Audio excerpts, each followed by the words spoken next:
Zelensky को fighter jet मिल भी गए तो वो फाइटर पायलट कहां से लाएंगे? यूक्रेन के पास 4 तरह के फाइटर रहे हैं, मिग-29, सुखोई 24, सुखोई 25 और सुखोई 27। ये सभी सोवियत संघ के दौरान बनाए गए विमान हैं, जो या तो युद्ध में करीब करीब खत्म हो चुके हैं या अब चुनिंदा ही बचे हैं। इसलिए ज़ेलेंस्की लगातार फाइटर जेट की मांग कर रहे हैं। सवाल है कि अगर ज़ेलेंस्की को जहाज मिल भी गए तो उनको उड़ाएगा कौन? क्योंकि पुतिन के हमले में यूक्रेन की वायुसेना के बेहतरीन और अनुभवी पायलट भी मारे जा चुके हैं। अब उनके पास बहुत ही यंग यानी नए पायलट ही बचे हैं, जिनको ज्यादा अनुभव नहीं है। और अगर ज़ेलेंस्की को नाटो से नए जहाज मिले भी तो वो पश्चिमी टेक्नोलॉजी वाले होंगे और उन पर ज़ेलेंस्की के लिए ट्रेनिंग देना भी मुश्किल हो जाएगा। इसलिए ज़ेलेंस्की के सामने यूक्रेन की एयर पावर को खड़ा करने के लिए 3 बड़े चैलेंज हैं। पहला, यूक्रेन को नाटो से लड़ाकू विमान मिलने चाहिए ताकि रूस को काउंटर कर सके। दूसरा, विमान उड़ाने के लिए फाइटर पायलट चाहिए, क्योंकि पायलट के बिना विमान किस काम का। तीसरा, पायलट को तैयार करने के लिए वक्त यानी उनको ट्रेनिंग देने के लिए कम से कम 6 महीने चाहिए। इसमें 3 महीने उड़ाने की ट्रेनिंग और अगले 3 महीने उसे उड़ाकर बमबारी या लड़ने की ट्रेनिंग शामिल है। एयरफोर्स को लेकर यही चुनौती ज़ेलेंस्की के लिए सबसे बड़ी टेंशन की वजह बन गई है, क्योंकि यूक्रेन की वायुसेना अब तक सोवियत टेक्नोलॉजी वाले विमान ही उड़ाती आई है। उसके पास नाटो के जहाज आज की तारीख में आ भी जाएंगे तो वो उनको फौरन ना उड़ा पाएंगे और ना ही उन्हें उड़ाकर रूस की वायुसेना का मुकाबला कर पाएंगे। अभी यूक्रेन के पास मिग-29 और सुखोई 27 ये दोनों एयर इंटरसेप्टर यानी रूस के विमानों को रोकने में काम आए। इसके अलावा सुखोई 24 और सुखोई 25 ये दोनों ग्राउंड अटैक फाइटर रूस के मोर्चों पर बमबारी में इस्तेमाल हुए। लेकिन अब मुश्किल नहीं है, यूक्रेन को जहाज भी चाहिए और उन्हें उड़ाने वाले पायलट भी चाहिए। ज़ेलेंस्की के सामने 3 फाइटर जेट हैं। ये उनकी डिमांड भी है, ऑफर भी है, जो मंजूर भी हो सकते हैं और कैंसिल भी। इसमें सबसे बड़ा नाम है F-16 का, दूसरा नाम है मिराज 2000 का और तीसरा नाम सामने आया है यूरोफाइटर टाइफून का।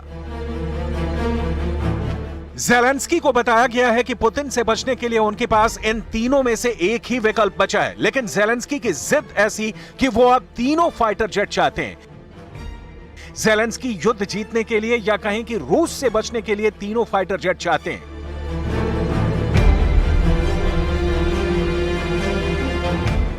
ज़ेलेंस्की को F-16 भी चाहिए, जो अमेरिका का बेहतरीन लड़ाकू विमान है, लेकिन बाइडेन ने साफ साफ मना कर दिया है। ज़ेलेंस्की को मिराज 2000 भी चाहिए, जो फ्रांस का मशहूर और कामयाब फाइटर जेट है, लेकिन इमैनुअल मैक्रो ने ना हां कहा है ना ही मना किया है।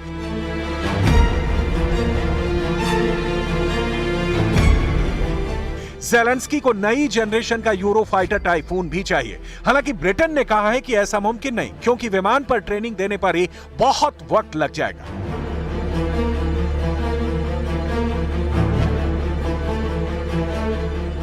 ज़ेलेंस्की के सामने तीनों फाइटर के ऑप्शन तो हैं, लेकिन यह बात साफ है कि उनको ये जहाज मिलने की गारंटी बिल्कुल नहीं है। वो भी जानते हैं कि फाइटर जेट तो अब सिर्फ झुनझुने के तौर पर दिखाए जा रहे हैं, क्योंकि अमेरिका समेत नाटो के बड़े बड़े देश या तो इनकार करके बात आगे बढ़ा रहे हैं या तो बहुत हिचकते हुए कह रहे हैं कि ज़ेलेंस्की को फाइटर जेट की बहुत ज्यादा जरूरत तो है, लेकिन इस युद्ध के लिए उन्हें ट्रेनिंग इतनी जल्दी कौन देगा। ज़ेलेंस्की को F-16 नहीं मिला तो मुमकिन है कि फ्रांस में मिराज 2000 को लेकर ज़ेलेंस्की की दाल गल जाए। मैक्रो ने मिराज को लेकर सिग्नल तो पॉजिटिव दिया है, लेकिन उनकी बातों में भी हिचकिचाहट है, क्योंकि ये बात यूक्रेन युद्ध की शुरुआत से ही बहुत साफ थी कि नाटो चाहे जितनी पुतिन से दुश्मनी मोल ले, इमैनुअल मैक्रो पुतिन के खिलाफ डायरेक्ट जाने से घबराते हैं। फ्रांस नहीं चाहेगा कि पुतिन ने जिस तरह ब्रिटेन को धमकाया है, ऐसे में गुस्से की चपेट में वो भी आए।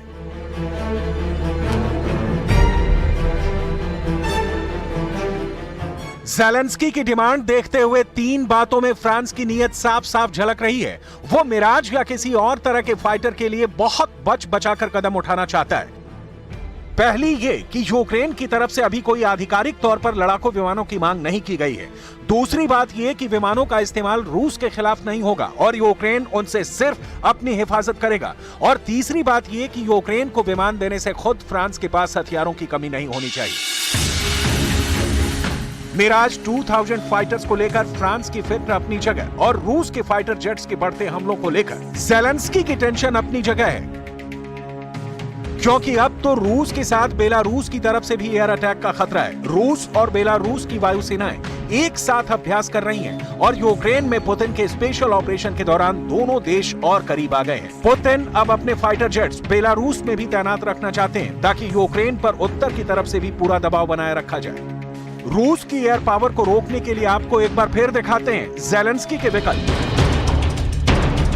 ज़ेलेंस्की को F-16 के लिए बाइडेन ने मना कर दिया है। ये अमेरिका का बेहतरीन लड़ाकू विमान है जो रूस के सुखोई फाइटर्स को टक्कर दे सकता है। ज़ेलेंस्की को मिराज 2000 चाहिए। इसमें लगी एयर टू एयर मिसाइल रूस के फाइटर्स के लिए खतरा बन सकती है और फ्रांस इसीलिए इन्हें देने की बात पर खुलकर बोलने से बच रहा है। ज़ेलेंस्की के सामने यूरो फाइटर टाइफून भी है, लेकिन फ्रांस वाला खतरा ब्रिटेन को भी है और उसने भी बहाना बनाकर ज़ेलेंस्की को समझिए कि ना ही कह दिया है। ज़ेलेंस्की इसलिए भी उम्मीद लगाए बैठे हैं क्योंकि बहुत से हथियार जो जर्मनी और अमेरिका खुद नहीं दे पाए हैं वो ज़ेलेंस्की को पोलैंड के रास्ते मिले हैं। इसलिए पोलैंड अपने F-16 देकर यूक्रेन की मदद कर सकता है। लेकिन फाइटर जेट एक बहुत ही आक्रामक प्लेटफॉर्म होता है। इसके ऑपरेशन का दायरा कुछ 100 किलोमीटर नहीं बल्कि हजारों किलोमीटर का होता है। ऐसे में डर यही है कि अगर पोलैंड के रास्ते भी ज़ेलेंस्की को फाइटर जेट्स मिल गए तो वो उससे रूस के अंदर तक हमला करने से बाज नहीं आएंगे। ऐसा इसलिए कहा जा रहा है क्योंकि रूस के 2 मिलिट्री बेस और रिफाइनरी पर पहले भी यूक्रेन की तरफ से हमले किए गए हैं। ऐसा दावा पुतिन की फौज कर चुकी है।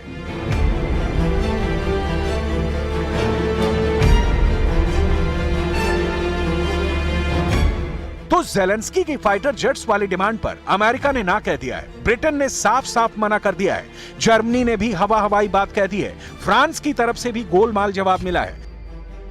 सवाल है कि फ्रांस के पास कितने मिराज 2000 फाइटर जेट हैं कि वो ज़ेलेंस्की को भी उनमें से कुछ ट्रांसफर कर दे। क्या मैक्रो के पास इतनी गुंजाइश है?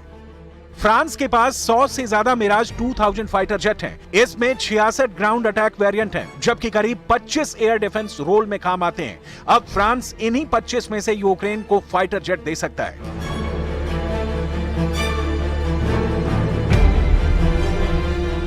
क्योंकि यही ज़ेलेंस्की की जरूरत है और ग्राउंड अटैक वाले जहाज देने का मतलब होगा कि वो रूस के ठिकानों पर भी बमबारी करेंगे, जबकि एयर डिफेंस फाइटर सिर्फ रूस के विमानों को काबू करने में काम आएंगे। देखा जाए तो नाटो क्या, ज़ेलेंस्की भी क्या करेंगे? अगर वो हथियार नहीं मांगेंगे तो उनके सामने रूस के फाइटर जेट हैं जो आए दिन यूक्रेन पर बम बरसा रहे हैं। ज़ेलेंस्की इसी खतरे को खत्म करना चाहते हैं। इनमें चाहे पुतिन के फाइटर जेट हों या फिर पुतिन के अटैक हेलीकॉप्टर, रूस की एयर पावर 24 घंटे यूक्रेन पर खतरे की तरह मंडरा रही है। यही ताकत है जिसे दिखाकर पुतिन बार बार कह रहे हैं कि यूक्रेन को हथियार डालने पड़ेंगे, क्योंकि इससे कम में वो मानने वाले नहीं है।